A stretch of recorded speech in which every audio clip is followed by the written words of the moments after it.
works, I think. Welcome back to the Finding Genius video series. I'm here with Demi, a recent vice president hire with Sapphire Venture Partners in the Bay Area. Demi, thanks for joining us. Hey, Kunal, great to be here. Super excited to chat more today on Finding Genius. Yeah, so Demi was a good friend in New York, and then he was working at First Mark Capital, and then abandoned us for the West Coast. But no, I appreciate you joining us. Just to kick it off, I think what would be interesting is to hear a bit about your background, your childhood. You grew up in Nigeria. Can you tell us more about growing up there, your interest in technology, how the entrepreneurial ecosystem and the venture markets have evolved there? I know kind of Nigerian startups and the entire broader African market have been making the news quite a bit with PayStack and Flutterwave and some of the other companies. Yep. So we'd just love to hear about a bit about that. Yeah, absolutely. Grew up in Nigeria. So I grew up in Lagos, which is kind of like the New York City of Nigeria. That's where you have all the biggest, companies, all the banks, and all of that commercial activity goes on in Lagos. But I also ended up going to boarding school in Abuja, which is the capital of Nigeria. So got to kind of live between these two places. And the joke I like to tell people is that growing up in Nigeria, you can either be a doctor, or you can be a lawyer, or you can be an engineer, or you can be a disgrace. Like that, those are your options in life, and yeah, it's really like kind of career oriented and professional oriented like that. And when I say engineer, I'm referring to like traditional engineers. So things like mechanical engineers, electrical engineers, petroleum engineers. Nigeria is a big oil producing country. And so not really software engineering or computer science. I really didn't have any exposure or little exposure to that when I was growing up. So, I always kind of had my eyes set on engineering, and I ended up going to college to be a mechanical engineer. So my interest in tech really didn't come at all until I made it to college. And when I got to college, I was a mechanical engineering major, but I was also very interested in the business world. And so I went about with a friend, and we decided to start a company. And this was back in 2011. And, in 2011, technology was an industry, and, you had the Facebooks of the world were out there.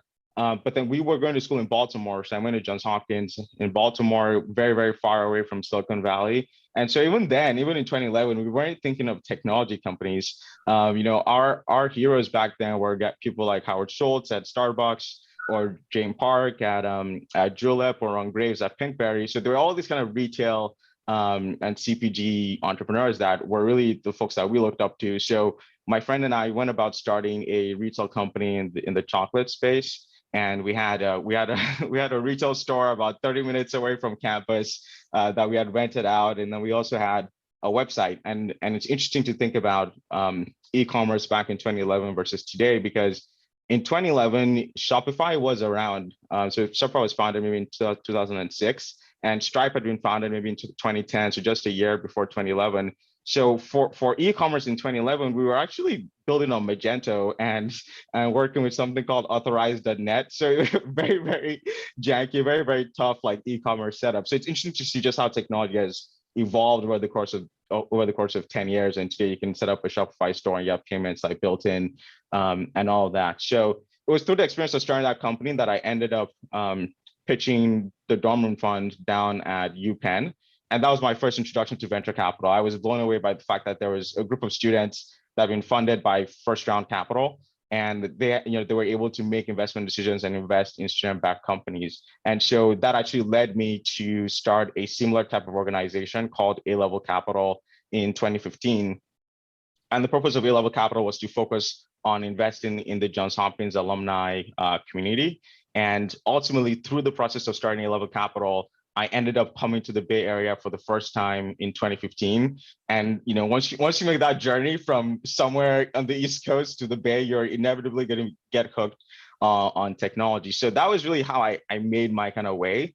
And I know we'll dive deeper just into the specific process of breaking into venture later in the conversation. But it really all started from an entrepreneurial pursuit, and then just kind of following the natural evolution of that journey until I made my way into venture capital.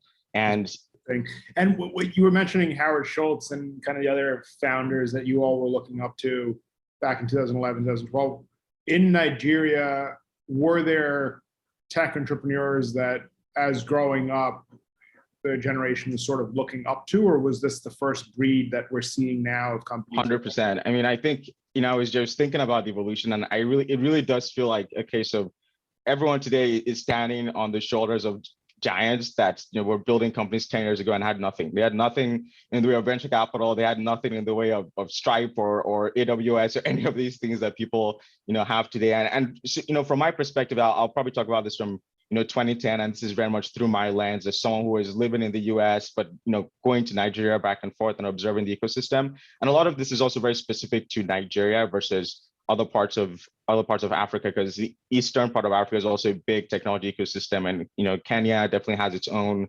evolution of its own tech industry. So from a Nigerian perspective, kind of like starting 10 years ago, I would say like the industry was really dominated by e-commerce and marketplaces and listing sites. So you had companies like Jumia, for example, which was kind of like the Amazon of Africa. They're now publicly traded on the New York Stock Exchange. They were basically like one of the biggest tech companies in Nigeria at the time. I actually interned at Jumia very briefly while I was in college. So I got to see a little bit of the inside of that. And then on the marketplaces / listings sites aspect, you had companies like hotels.ng, which was basically a place where you could go book various kinds of accommodation. And then you also had a website called Jobberman, which is kind of like an Indeed.com. There's a lot of jobs listed on there. You can apply to jobs and find your next opportunity. So that was kind of like the first generation of founders. And you had like some of the early innings in fintech as well. So there was a company called Paga, which is one of the older fintech companies in Nigeria, which was founded to solve some of the issues with payments on the continent. So that was kind of like the early beginnings. A lot of e-commerce, a lot of like marketplace type companies as well. And then, I think the second generation of tech in Nigeria in particular was, you can't talk about that second generation without talking about an entrepreneur. His name is E, and he started a company called Andela, which is a company in the Edtech space. They train software engineers in various parts of Africa, and then companies in other parts of the world can hire those software engineers to work on their teams. And I remember being in New York and I would talk to all of these like New York startups, and like literally these companies are being built by engineers in Africa that have been trained by Andela. So it was very fascinating to just kind of see them perform that way. So E was the founder of Andela, but then he also was part of the founding team at Flutterwave.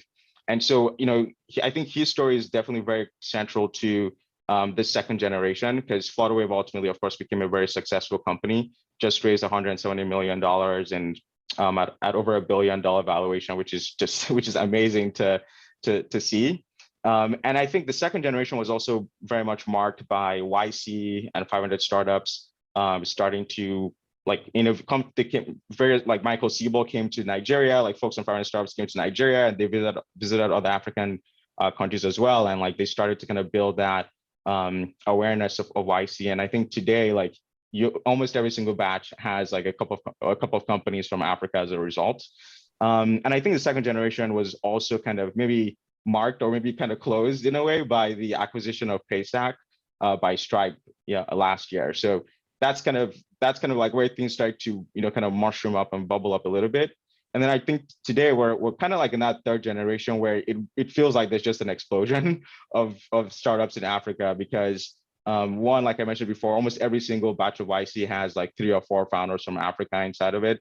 But then secondly, you have people from the first and second generation of startups in Africa who maybe were founders of those companies, or maybe there were people who were early in those companies and they're now peeling off to start their own companies today. So we're kind of seeing a bit of an explosion in Africa as well today as a result. So that's kind of like how I would think about it chronologically from, a decade ago with like a lot of e-commerce and marketplace companies. Then, 5-6 years ago was the Flutterwaves and the PayStacks of the world. And then today you're very much in sort of like a Cambrian explosion of entrepreneurship.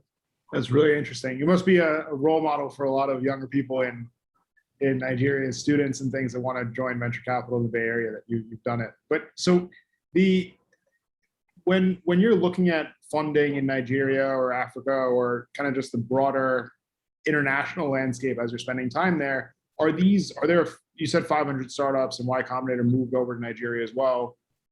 Are there homegrown venture funds and domestic venture funds too that are popping up there? Or is it more international money that's flooding in and helping to build these companies? Or is it more on capital at that point? Yeah, this is a great question. I feel like it has definitely evolved a lot. And I want to say, like, I want to say like 10 years ago in that first generation of companies, like Jumia, and like Paga and all of these and some of the early companies that you saw, I would say like there were probably one, either bootstrapped companies, or two, they were funded by angel investors, or just like even local business angels who they don't have a venture mindset. They made their money in other industries and like, they liked the idea and decided to like back, this founder.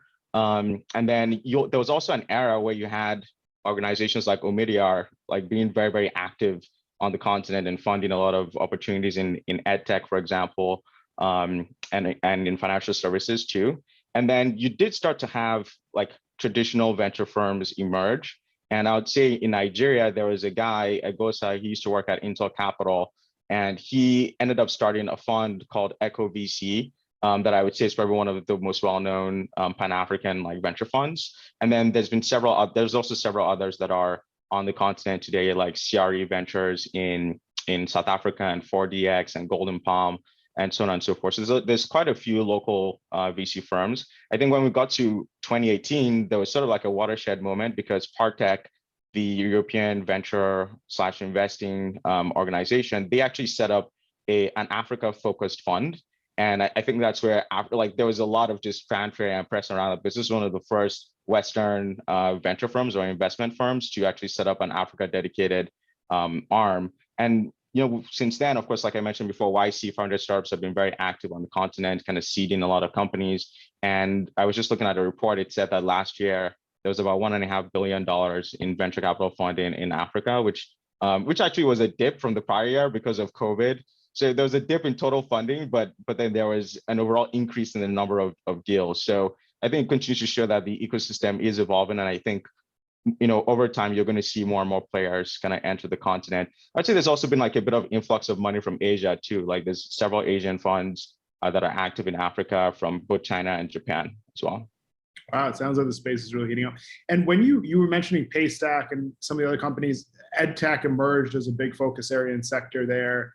How did financial services become such a big component? I guess Edtech was, in your opinion, was that much more career training? Yeah, I think like versus. I think when I think of the evolution of the continent, I feel like people have always gravitated towards the core challenges like on the continent. So EdTech is a key challenge because of access to education, especially for people who are maybe living in like rural areas, for example. But then there's also kind of the corporate aspect of EdTech. So how do you bridge a skills gap? And I think that's where a company like Andela really came into play, because they were training pretty much anyone. You didn't need to have like computer science background. You just needed to pass like their entrance exam or something, and then they would provide the training and train you up to be a software engineer. So you had that initial generation of companies, and interestingly, Andela, which I mentioned, was founded by E. He actually had started a different idea in EdTech called Fora, and that was more around just like traditional learning. So like taking courses and things like that, and that ended up evolving into Andela. So I think people have always gravitated to what are like the core issues on the continent. And when it comes to financial services has definitely boomed in the last 5-6 years in concert with the boom in financial services all over the world, really. But Africa as a continent has always had to innovate when it came to financial services because of the limitations of the traditional banking system. And if you go as far back as 2007, you had the emergence of something called M-Pesa, which is basically means mobile money, and people are able to transact off of their mobile phones. And we're not talking smartphones here. We're talking of like, we're talking of like, first generation, mobile phones that, they have like funny screens and everything like that. So Africa has always had to innovate on the financial services side to increase like access and make it easy for people to transact. Now, I think what you've seen over the last 5-6 years is the influence of the US tech ecosystem on Africa.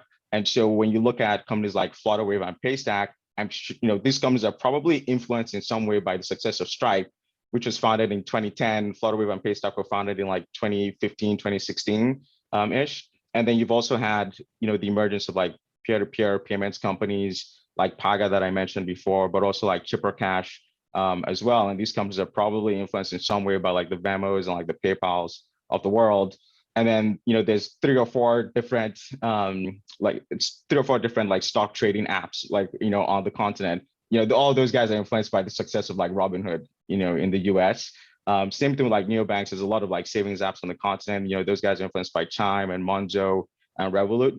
And crypto, similar thing. There's a couple of different crypto startups, and all of those guys are influenced by Coinbase. So you have like, there's probably some segment of the fintech market that's like, hey, like what's done super well in elsewhere in the world, and like how can we localize that, because you really can't copy paste something from a different geography and put it into Africa, because Africa is just so different. It's a lot of different countries with a lot of like their own different idiosyncrasies.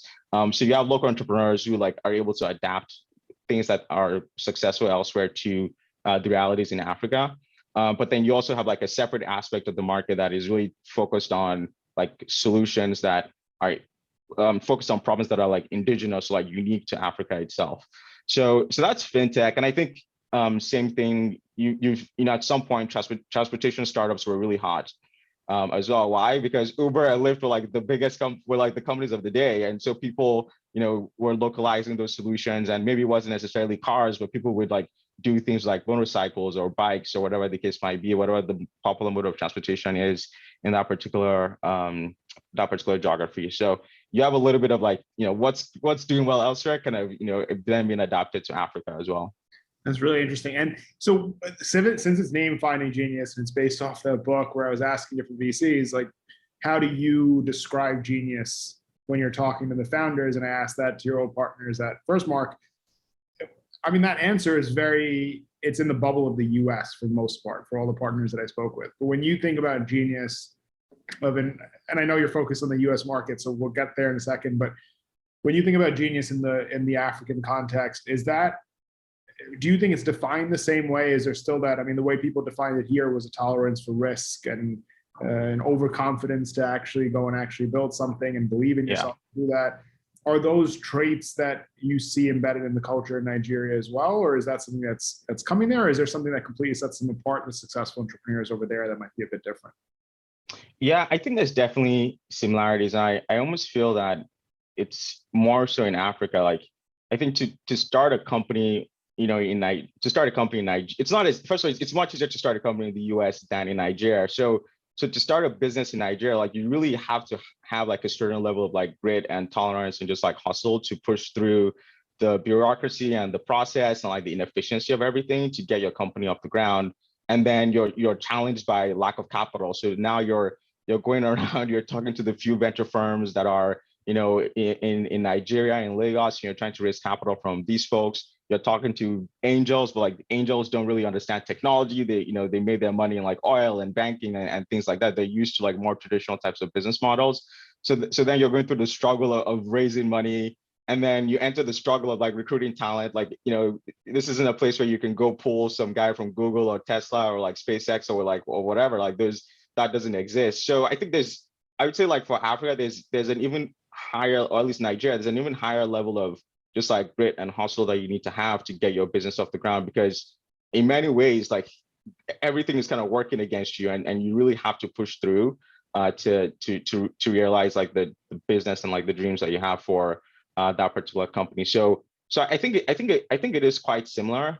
But the second aspect that I'll add to that is I think you need to have a reality of like what's going on the ground. And so it's really important to, I believe I've had experience on the ground and build a solution that is meeting the needs of like your customers, whether they're consumers or businesses, because you really can't copy paste something that's worked in New York and try to put that into Lagos. Like it's not going to work, because it's just like there's different culture, there's different it's different type of infrastructure that you have in Nigeria, like versus relative to New York. So I think there has to be like a very strong understanding of the consumer and their needs and the technology that's available to them as well. That's super important. So, for me, like the worst thing, sometimes the worst thing in Nigerian tech is like, some individual, even someone like myself who spent so many years in the US comes to Nigeria and tries to build something, and they're just totally clueless on the realities on the ground. That's like one of the worst things that you could ever do. So you really need to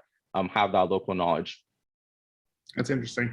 And so I guess we'll move it away from Africa now and spend more time in the US. So you moved here and then you joined, perhaps after Goldman and after Johns Hopkins, you joined one of the more successful East Coast funds, Firstmark Capital. You worked in companies like JustWorks, but Firstmark is historically invested in DraftKings and Shopify and Pinterest as early investors, and then moved out to the Bay Area and then worked at Sapphire. Can you talk about, you're spending more time in enterprise SaaS now. Can you talk about how that focus began to emerge for you, where that interest came from, as opposed to going after some of the consumer startups that Firstmark was investing in, and what you're looking at or what you're excited about these days too?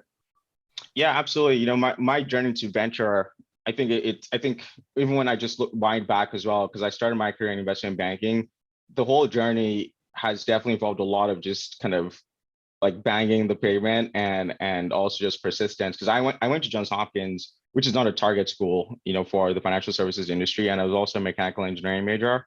And so even breaking into finance and getting an internship at Morgan Stanley as a sophomore or at Goldman Sachs as a junior, it involved a lot of just like cold emailing investment bankers and trying to get them on the phone to have a conversation to kind of break in to that industry, because there's just no formal recruiting process for a school like Hopkins that wasn't a core target school for these organizations. And I think it's a similar thing as well, because when I think about my career, my time in venture, I mentioned earlier how I started a company and I ended up pitching the dorm room fund, then decided to start an organization called A-Level Capital to invest in the Johns Hopkins ecosystem. I was a college senior at the time in my senior spring, and I literally spring break, which is about this time, you know, 6 years ago, I flew to the Bay Area for the first time to meet with alumni of Johns Hopkins and pitch them on this idea of like a student-run venture fund focused on the Johns Hopkins community. And how did I get those meetings with alumni? I was on LinkedIn, like literally cold emailing all of these people and trying to like get them to meet me, you know, when I came out. So there's always been a lot of kind of networking and just kind of pounding the pavement involved in the process of breaking in. But I think, you know, there's definitely, it's not been a straight path, because of course, like I ended up working at Goldman, then made my way to Firstmark, then to Next World, and then now to Sapphire. And then networking and just persistence has been consistent, but it's not been a straight line for sure. There's been a lot of meandering, you know, in that process. But touching on that, I mean, venture has been historically a white person's game in the US. And I think that's something that we've been trying to figure out and address for a while. So can you share, I mean, any anecdotes? Did you face any challenges when you were trying to break in, or do you have any stories that could help other people that we are trying to diversify the industry and how we think about it and the mistakes that have been made? And especially, I mean, you navigated not only from coming from Nigeria and building those contacts and cold emailing people on LinkedIn to build that network, because I mean, at least people over here sometimes are networked with those spaces. So I guess that grit and that hustle that you're talking about with African entrepreneurs, but especially with you breaking into an industry, are you still seeing some of those fundamental problems there? How was your personal experience of navigating it from a top fund on the East Coast to a top fund on the West Coast? It would just be interesting to hear about the Demi experience in venture capital. Yeah, no, I think if you look at the venture industry today, it's definitely not representative of like the country as a whole. And I think there are certainly several reasons for that. I think first of all, venture is not a very well-known industry. I think I got lucky starting a company and then meeting VCs, and then through that process actually getting exposure to the industry. But I never heard of venture until my sophomore year in college, and that was because I started a company. If you're not in the entrepreneurial circles, you probably never have heard of venture, you know, at all to start with. So I think that's one thing.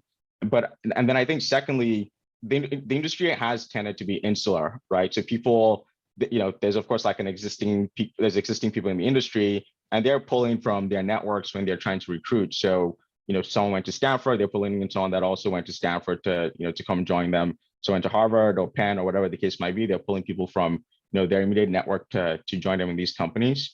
You know, for me, getting into Firstmark was probably a lucky break, because I ended up getting introduced to Firstmark through a friend of mine in college who had interned at a Firstmark portfolio company. And so he was able to make the connection there as someone that went to Johns Hopkins and introduced me to the Firstmark team. So I think networking is certainly critical, and not everyone is going to be open, to networking. But then as you meet more and more people, you hopefully create a bit more of a flywheel, and you catch some of these lucky breaks. So when I was making my transition from Firstmark to the West Coast, because I wanted to be in the center of technology, I wanted to be focused more on B2B software. And the reason for that was because I worked on Firstmark's investment in JustWorks, and JustWorks is a SaaS company that provides HR software to small businesses. And I saw basically how this one tech company had made it easy for tons of SMBs to manage their HR, their payroll, compliance, and taxes. And I thought that I wanted to be part of businesses like that make it easy for other companies to complete certain workflows or processes.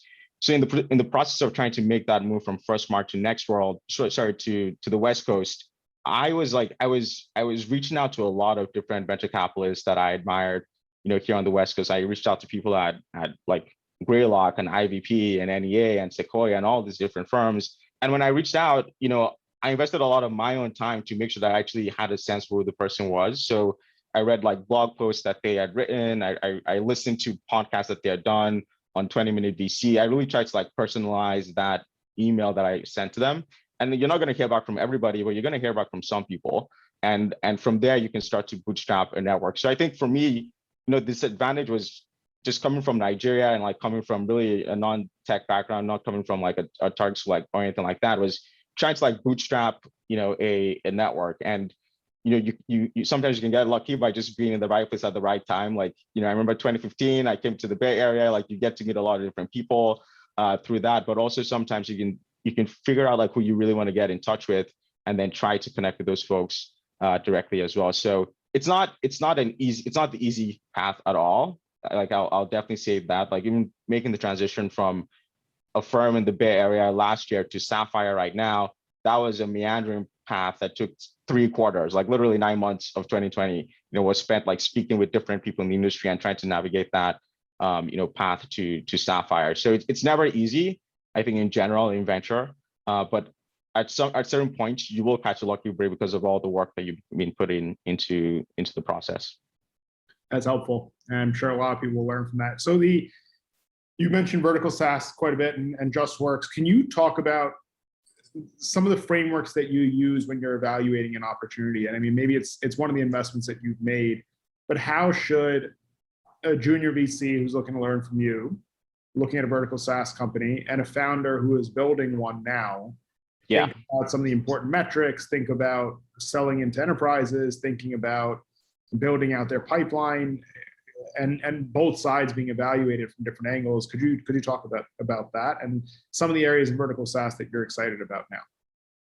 Yeah, when it comes to vertical SaaS from as a VC, one of the things I'm looking for in vertical SaaS in particular is just domain expertise of the founders, because typically these are very insular industries. So they could be in energy or oil and gas, or utilities or aerospace, whatever the case might be. These are like just kind of, it's great to have founders who actually come out of the industry and have the contacts, the expertise, they really understand the problem, and can build a technology solution that they wish they had, while they were still in the industry. So domain expertise is very critical. And like, there are always teams that don't come from industry, but they still need to have like some measure of expertise around the problem that they're trying to, address, and also surround themselves with people from industry that can help to fill in the gaps that they might have. So I think in vertical SaaS in particular, like that domain expertise is critical.